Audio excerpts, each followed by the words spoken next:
to talk about your health. Living a primal lifestyle.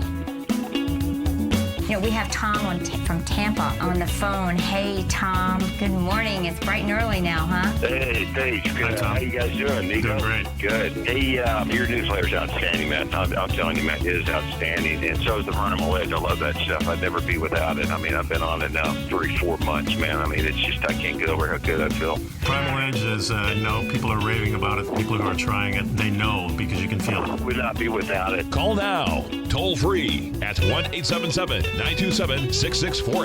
Internationally at 727-445-1044. Now your hosts, Nico DeHaan and Paige Clark. Good morning. Welcome to Living a Primal Lifestyle, where we explore a return to a more balanced, natural, wild world to recover our natural health, regain our rights and our freedoms. I'm Nico DeHaan. I have a special guest here, Stephen Klein, co-founder of the Healthy Fit Club. And it's a beautiful day here in downtown Clearwater. It's 73 degrees, a little drier than we've been having, isn't it? Yeah, well, I was away from Oh, yeah, that's right. We're going to talk about that in a second here. If you have any questions, comments for the show, you can reach me at nico@tfnn.com. And even though Paige is away, you can always reach her at paige@tfnn.com. And we're also taking your phone calls at 877-927-6648. Stephen, welcome. Thank you. It's a pleasure to be here. Co-founder of the Healthy Fit Club. So when did this Healthy Fit Club start? Well, it's been in the making for about a year. Yeah. And we finally got all our pieces put together with some tremendous, not only supplementation, water filtration, infrared sauna technology, some really great stuff that we've launched and gone to market with. And on top of that, our mission is to share accurate information, kind of like what you guys do here, and grant people access to stuff that's going to help them reach their fitness and wellness goals. Yeah, and Living a Primal Lifestyle is on there every show, so that's really cool. Yeah. We really appreciate that. So how did this concept come about?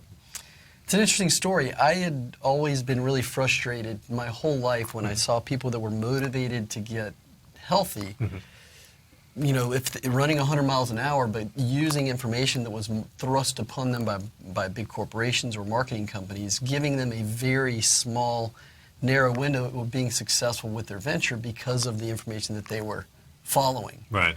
So I wanted to kind of create a company that would be a hub to allow people to get access to the information that's going to help them get their wellness goals, whether they're a vegan or somebody that's living a primal lifestyle, to get the right information, not just reach out with the stuff that's mass marketed, because so little of that is the real deal. Most of it is profit-based information from somebody that's trying to just That's make our a nickel biggest on problem here, isn't it? Yeah, absolutely. That's for sure. So let me ask you a little bit about your background. So have you always been a guy who's been conscious of his health, or when did this start? I've always been a health and wellness guy. I was in the industry as a personal trainer and a gym manager in the 90s, and got out of that, got into sales and things like that, but I was always very conscious, avid learner, researcher of whatever was on the cutting edge or whatever was going to make me healthy. And of course, I went through some of the stages of being a sugar burner, eating every 3 hours, 5-6 meals a day, before I educated myself on what I consider to be the proper way to eat and fuel my body as a fat burner, what you preach and what they preach here on Living a Primal Lifestyle. So you kind of embraced the paleo style when it came out, and that really started happening about 2005, 2006 is when I first got wind of it. It was really 2008, I think, when I started jiu-jitsu. Yeah, and I didn't adopt it until years later. Okay. So I was aware of it, but did not. So basically, before that time, what was your diet like? It was more of a mix of complex carbohydrates, high-quality proteins, low fat, like what most Americans are still kind of stuck on, and you know, timing my meals based on an alarm going off more so than whether I was hungry or not. But I certainly still had the ups and downs of the blood sugar deal, the jitters, that kind of stuff, and was not. I mean, the way that I feel now, I mean, I hardly ever feel hungry. Yeah, I know. That's a pretty liberating thing, isn't it? It's incredible. Yeah, it's a whole different feeling. That's what happened when I changed, too. It's almost immediate. Within a few weeks, I said, oh, wow, this is pretty cool. And we are starting to get really good documentation now from the experiments, the research that people are doing, saying that exactly that you don't get hungry, that all of a sudden the little ailments that seem to bother you on a maybe seasonal basis stop appearing, or a lot less. They don't show up as quite as much, maybe on a lower level. At least that's what I've found. So you've had this going for about a year. So is there a big launch coming up here on this? Or? Yeah, we're at the stage now. We're really, really excited. We've got what we consider to be the best water filtration on the planet that we're launching in the form of a pitcher and in the form of a countertop unit that I was always frustrated with the water that I was consuming, and I'd even gone to Paige and said, Paige, what can I do for my water? And then through a lot of serendipity, we were able to partner with a gentleman who came to us because of the marketing prowess that one of our business partners has and some other things we were doing. So we're really excited about that. We have a fitness line called BodyCore we're in the process of launching in the next couple of weeks, and our Healthy Fit Labs products that are more mainstream wellness products as well. Cool. Cool. Now, you were telling me just before we got on the air that you were gone for last week, and you went to the Burning Man in Nevada. So. Yeah, it's not really easy to describe what Burning Man is. I had a lot of people tell me about it. But it's over a week-long experience in an area they call Black Rock City, but it's in the middle of the desert, so it only exists while the event is going on. And it's just an absolutely amazing experience with people that form a community that's kind of self-sustaining. There's no commerce. Everybody treats everybody the same. There's no social stratification. But everybody's absolutely incredibly authentic, 100% pure who they are, expressing themselves 100%, and all about love, community, self-sustaining community, and gifting. Never experienced anything like it, and I don't know that I could explain it, but it was just the people that I met there were some of the best connections that I've made in my entire life. And I've connected with some amazing people. So. Yeah. Well, the history of the Burning Man, folks, is it goes back to 1986 in San Francisco when a group of friends got together, Lee Harvey, John Law, Jerry James Scott, called the Hammer, Scott Musi, I guess it is, called the Hammer, and Jerry James. And this started with just a basic bonfire, and I guess they moved to the desert later on because of so many people were coming. Yeah. But I have a friend of mine in jiu-jitsu that went last year, and he said it was the most amazing thing he'd ever seen, too. Yeah. So here we have thousands and thousands of people meeting in the desert where there is basically nothing. A small little town there, but it's not. It's an old town, right? It's like a ghost town almost. Or well, going into Black Rock City, you pass through Gerlach. It's a very, very, very small little town, and then when you get into Black Rock City, all it is the desert. After it's over, after the event is over, and people are there for 30 days, removing the remnants, there literally is nothing but sand. There is no town. Yeah, everybody takes their garbage out. You were saying you have to take your garbage with you. You can't dispose of anything there. And this year there were roughly 70,000 people there. Wow. So it's gotten... So this is kind of like the old days of like the rock concerts in a way without... And they do have music there too, I would assume, right? So there were a lot of people that follow big music festivals around regularly, and then there's a lot more to it than just that. People that just do that are blown away about what... Okay, we'll continue with this then. We have Stephen Klein here, co-founder of the Healthy Fit Club with me here. The number here is 877-927-6648. We've got a lot more. Stick around.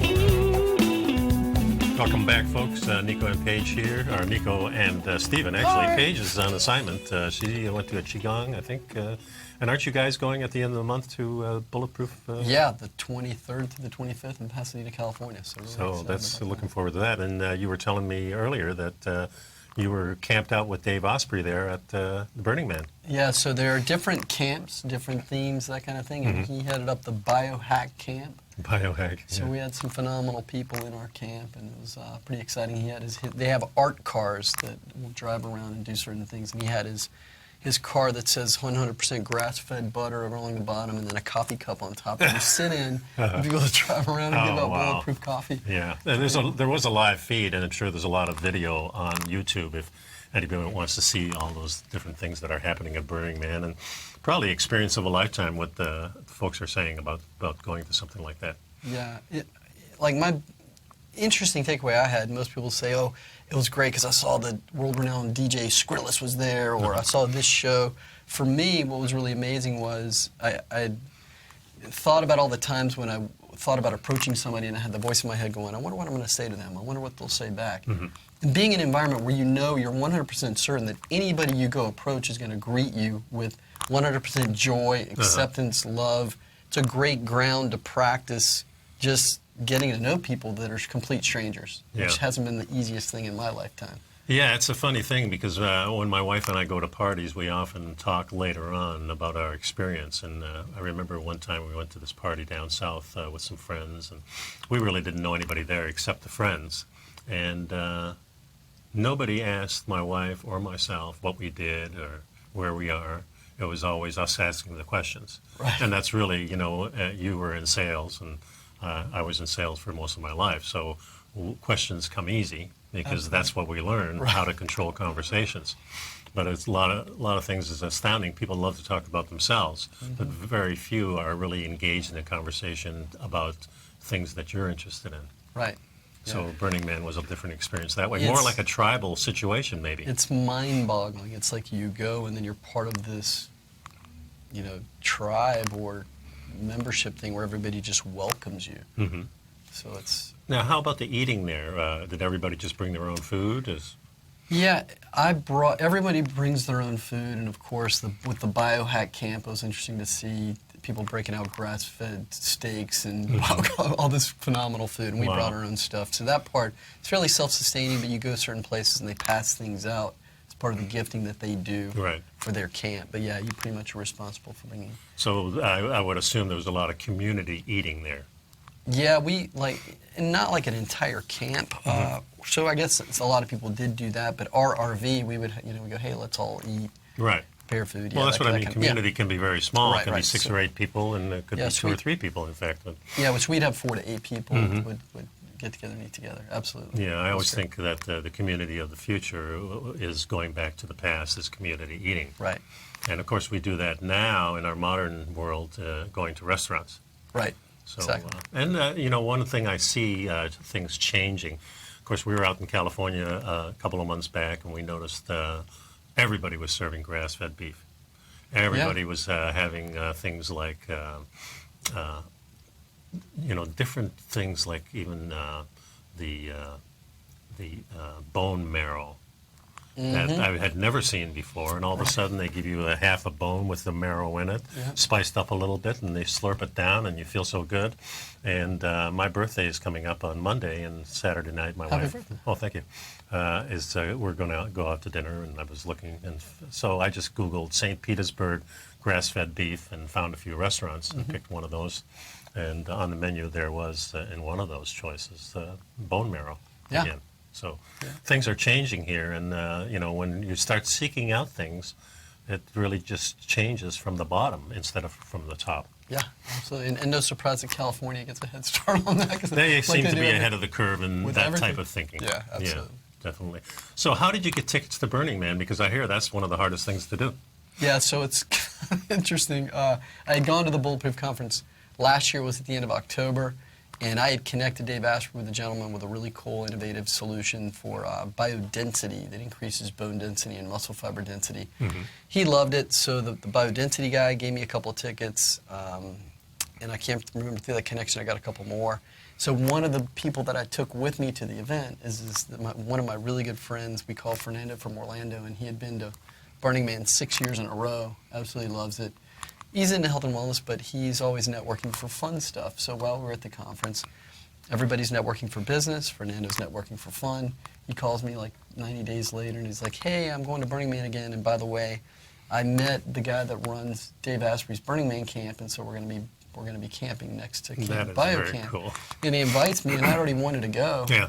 So to get away for that many days made it a lot easier to appease my business partners by telling them I'm going to be in the proximity of Dave Asprey and a lot of other biohackers and health and wellness guys instead of just random people. So it was phenomenal. So were people, of course there were bands there playing most of the time? Is that it was 24 hours a day? What's the deal? Pretty much, and not only bands, like you had world-class DJs that were performing on these art cars, which are mobile vehicles that some of them, there's one called the Mayan Warrior that's $1 million art car. It's an entire club basically on wheels. And you go out in the middle of the desert and you're watching this, it could be 4 in the morning, And then that's just one speck of the things that are going on the playa, so to speak. So it's mesmerizing. I mean, the first 2 days I was out there, I was just kind of taking it in and trying to go, where am I? What is going on? And just head spinning. So what's the most unusual thing you saw there?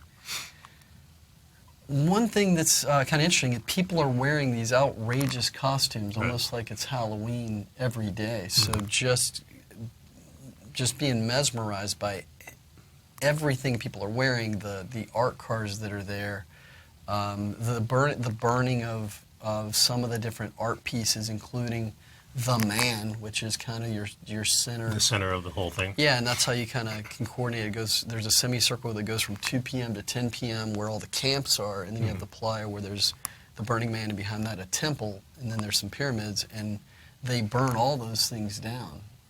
So just the magnitude of this stuff and the artwork and the people that spend months putting this stuff together. Yeah, the whole year probably. And then it's poof, it's gone. It's just... So they burn all the art. Well, they don't burn all of the art, but they burn the pyramids, they burn the temple, they burn the man, and several other things. So do they do that at the end of the... Yeah, like they burn the pyramids at 6 in the morning on Thursday morning, and then they burn the man Saturday night, they burn the temple...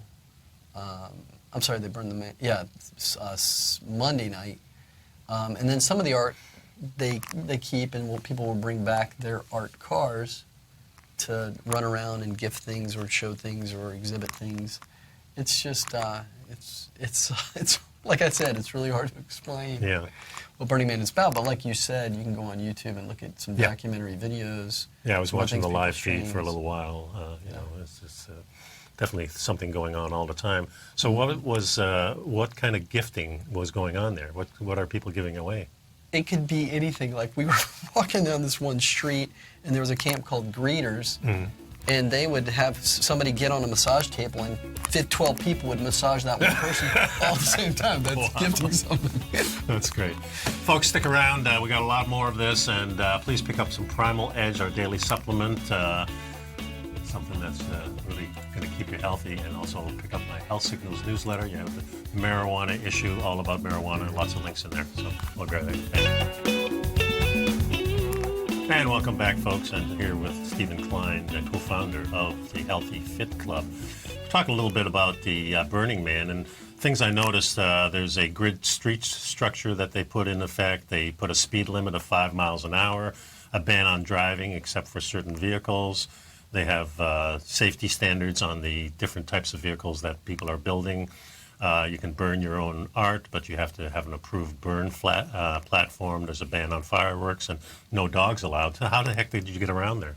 Most people have bicycles that Okay. they would bring, and you wouldn't want to bring like your $1,500 road bike or mountain bike because they're Maybe gonna your beach bike or They're going to something. get trashed. Like, Okay. beach cruisers or things like that.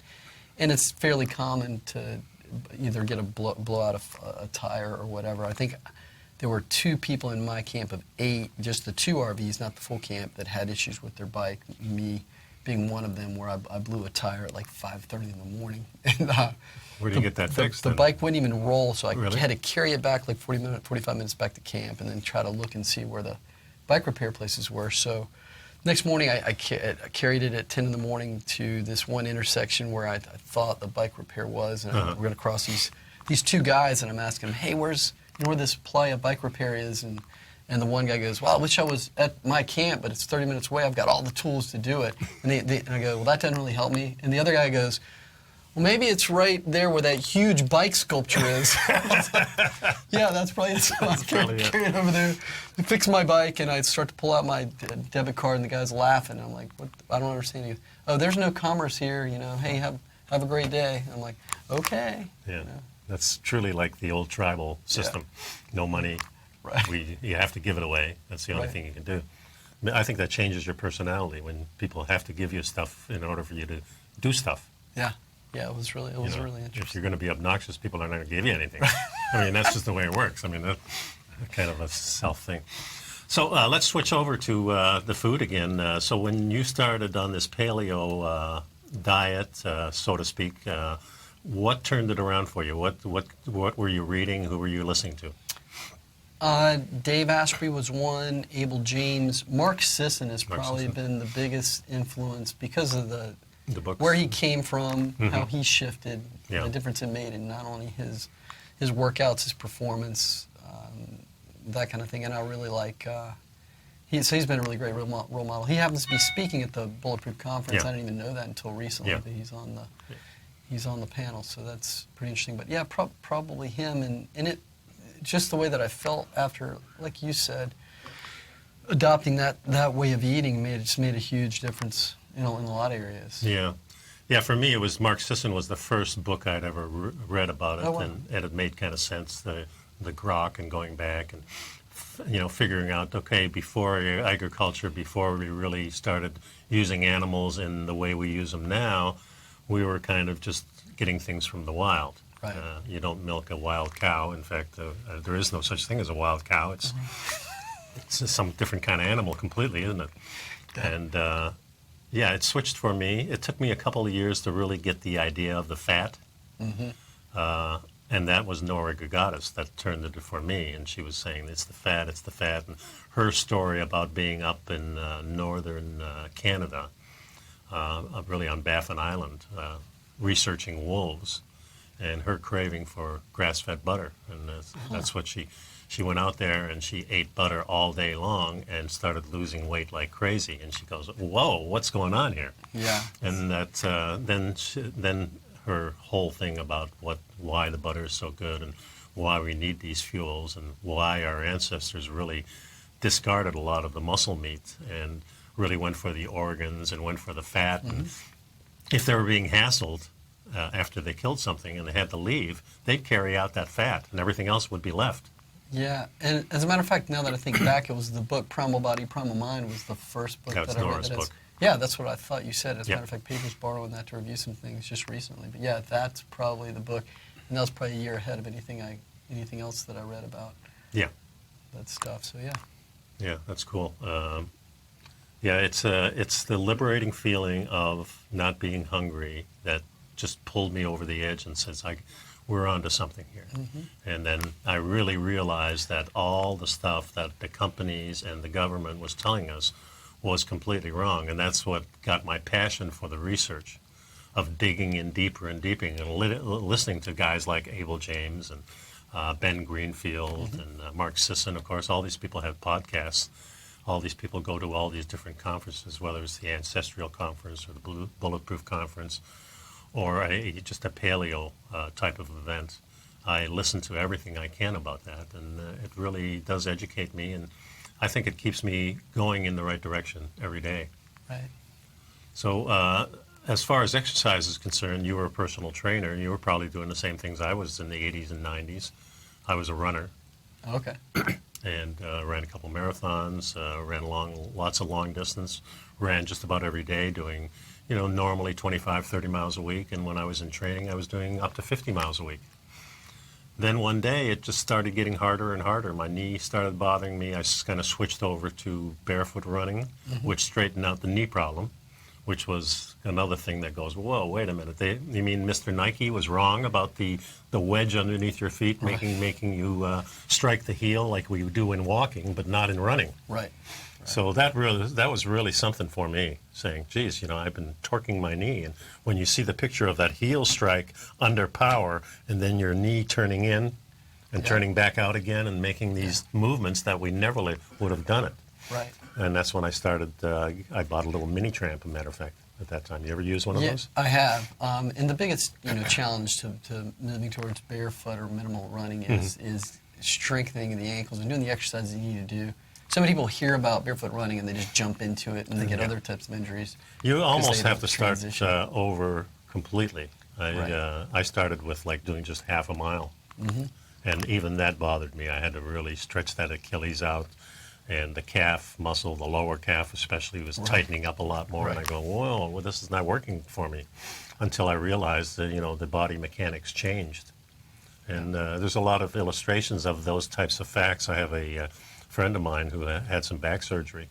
And he was a surgeon all his life, so he was always hunching over. Yeah. And back problems, and he had some surgery. And all of a sudden, his change in posture created another problem in a different part of his body. So he went from one thing being corrected, and then the posture changes, and now he's walking completely different, and now something else is hurting because it's not used to moving. Right. So we get in all kinds of problems that way. So what kind of activity are you, when you go do your workout, what do you do I now? get a couple, at least a couple of days a week, usually 3 days of resistance training, but I keep it brief. I get my stuff done, safe, effective. Usually body weight exercises at this point, Okay. not in the gym trying to throw around a lot of weight. Yeah.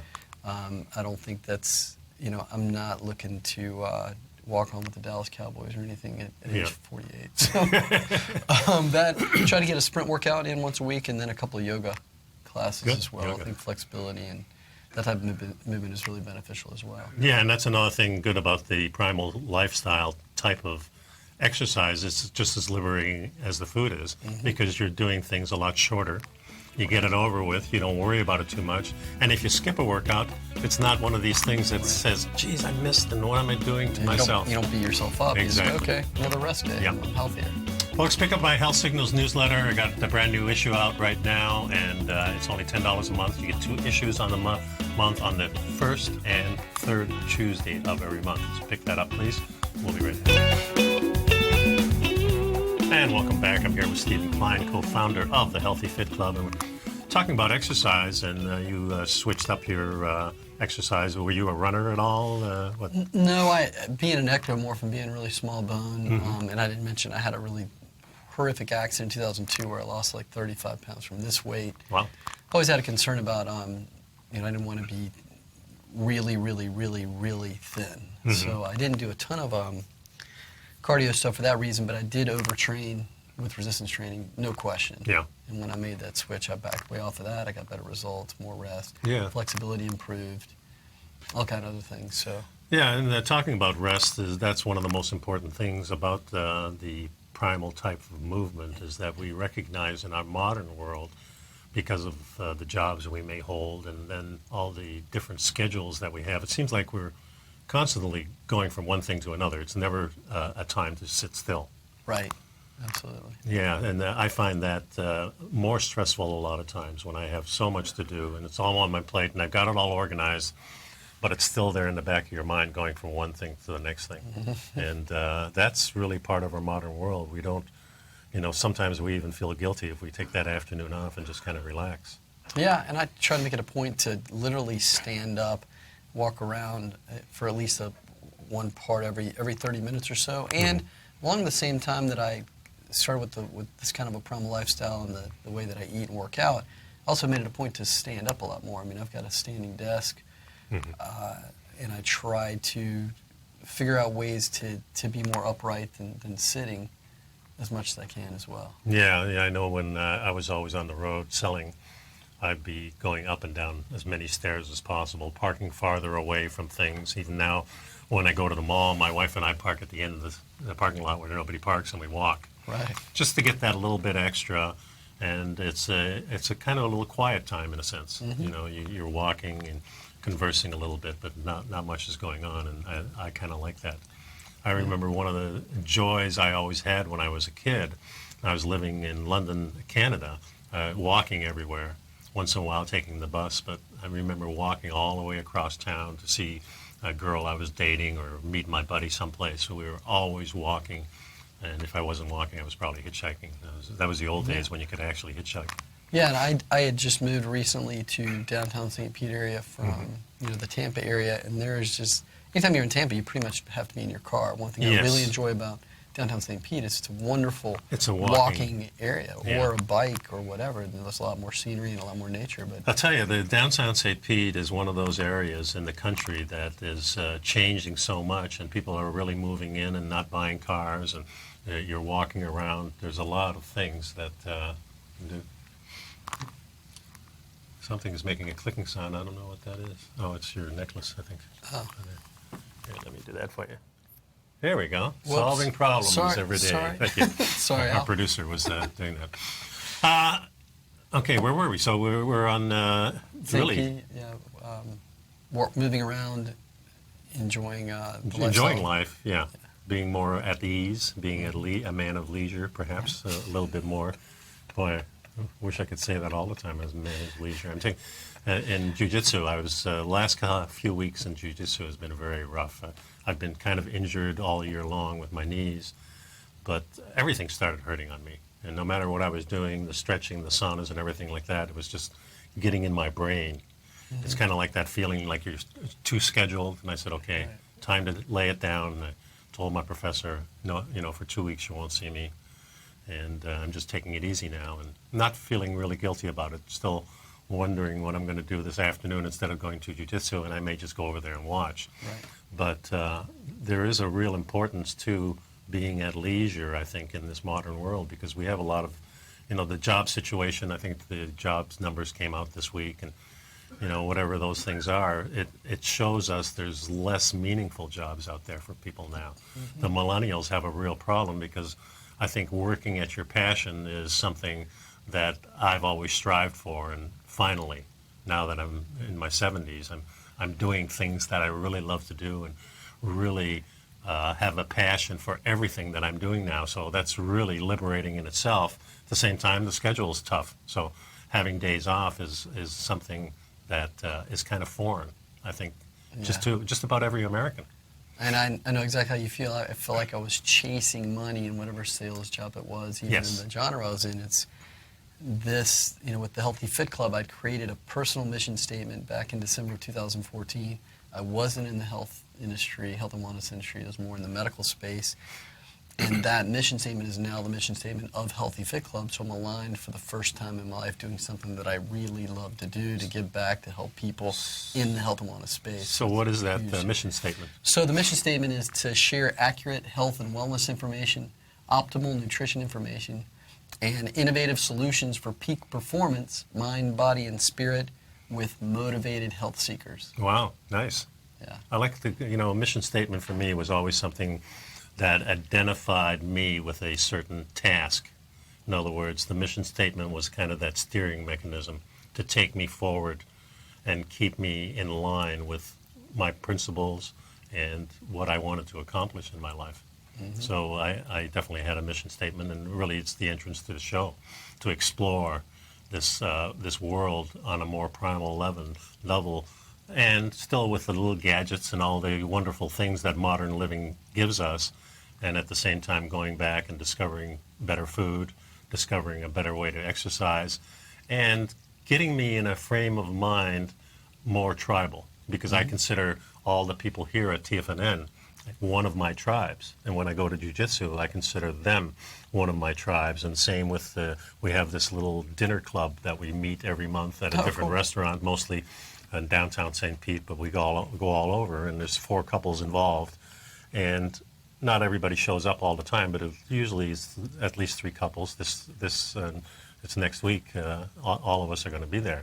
It's a chance to just get around, drink some wine, have some really good food, and just chum around with your little tribe of people. Yeah, that's fantastic. So that's what I think the modern situation is for people, to get those tribes. Really, it'd be nice if our tribe was in the neighborhood. Mm-hmm. We could walk from one house to another, have a community eating center where people would cook, and then I think we'd be more in touch with our own little community, because I really don't think there's such a thing as a community of Florida, or a community even of Pinellas County, or certainly no community of 300 million people. That's not a community, because that's CNN or Fox or all these different news organizations that are giving us these things that they want to give us that are completely not real. Right. That's the astounding thing. That's why the politics situation is so bad, not just here in America, but all around the world, because basically we have little dictatorships, and we can call them what we want, a republic, a democracy. All of these are really dictatorships with powerful, rich people involved and controlling it. And, if I was one of those powerful, rich people, I wouldn't want to let go of that either. So you can see that the pull is there for them to keep what they have. Yeah. And I'm certainly not advocating a socialistic system where everybody's equal, because that's not realistic either. Right. I think when you're born into this world, you're born into a situation, and now you have to handle that. And how you handle it is what defines you. Right. So I think that's the important part. I have one more segment coming up. I'd like to remind you to pick up our Primal Edge daily supplement, something that Paige and I worked on for a long time to get right, and we believe we got it right. Also pick up my Health Signals newsletter, $10 a month, gives you 2 issues a month on the first and third Tuesday of every month. So we'll be back. Welcome back, folks. Nico here with Stephen Klein, the co-founder of Healthy Fit Club. Paige is going to be back for the next show, which she's up in, I think, Kentucky doing a Qigong seminar. And you guys are going to the Bulletproof seminar coming up. Conference, yeah. Is that San Diego or? That's Pasadena. Pasadena. 23rd, my old 24th. stomping grounds. Yeah? Yeah, I used to work in Pasadena. There you go. Yeah, so it's a nice little town for sure. Yeah. So you'll enjoy it. I always enjoy going west. Yeah. It's better than going east. Yeah. So what's the future of Healthy Fit Club here? So you're talking the biggest thing coming down the pike is water. Water filtration, the newest, latest, greatest infrared sauna technology, which is absolutely incredible. Our fitness line of products, which will include a pre-workout, a post-workout, a hormone booster for both men and women, and then our community, the content that we're adding on the website to share that accurate health and wellness information. Yeah. Is I all like come that, along. those little posts, little video posts that you and Paige are doing. Very informative, and these days people like these short little snippets of 3 to 4 or 5 minutes of something. Yeah. And it's funny, I always find myself going to those types of things. When I'm looking on YouTube for things, if it's 30 minutes, I tend to, I'll wait for that till I'm in the sauna or something. I want something short and sweet. Yeah. And that's really the name of the game, and I think that's just our society turning towards those little things. It's kind of like everything is turned into a little entertainment news. Yep. Yeah, and the other thing we'll be adding that I'm really excited about is it'll be my job to go out and interview people that are at the top of their game in health and wellness. Oh, cool. So that'll be the other component that I've been looking forward to for a long time. Get to rub shoulders with some of these people, get to ask them some provocative questions that I'm curious about, and then share that information with our tribe, so to speak. How do you get a hold of these people? Are you just looking on the internet? And It's well, that's kind of my thing, is the whole networking thing. People call me the super connector, so I just love that. And it's one of those things where I'm always looking to add value before I take anything from them. So not only can we expose them to a new audience and a lot more eyes and ears, but usually I'm always looking out for them for any connection or contact I can put together that's going to help them get where they go. That's just what fulfills me in life. I really enjoy it. Yeah, I know the first time I met with you and your partner, Mark. Yep. And Paige, and we got to sitting around. We were actually in Carolyn's kitchen. Yeah, sitting around eating and chatting. And that's what really drew me to you guys. You were putting it all on the table. Is look, we want to share information. And of course, that's the tribal concept for me. So let's share information. Let's give each other things, and we'll all make money later on down the road. Sure. And I think that's a nice philosophy. So, how's your private life? Anything happening in your private life that is coming up? Are you single? I am single? I am Okay. single. Have you been single all your life, or are you? No, I was in a 9-month relationship up until the end of June. A lot more work going on, a lot more travel taking place. So I've kind of took more time to work on myself and some of the habits and rituals that I wanted to ingrain in myself to help me move forward and to accomplish some of the goals that I'd like. But I do make time for myself to do certain things. I'm not working all the time. No. But everything that I'm doing, I've aligned my personal mission with my work mission, so I'm doing what I love to do, so I don't even really consider it work. Yeah, at and this point. it seems like when you're not looking and you're at peace with yourself, that's when things kind of happen in relationships. At least for me, I was in early 90s. I had moved back to Florida, 1994 I think it was, and that's when I met my wife. I says, okay, not interested in dating. I just want to concentrate on work and getting my whole life back together here in Florida. Then all of a sudden I bumped into somebody that changed my life again, my wife, my beautiful wife, Ellen. She just is something that I never would have met if I wasn't at ease with myself, I think. So that's really cool. That's the show today, folks. Thanks a lot for sticking around. You can find Stephen on the Healthy Fit Club. Is that the healthyfitclub.com? It's healthyfitclub.com. Find them You there. got it. We'll be back next time. Thanks a lot, folks. Bye. You're watching Tiger TV.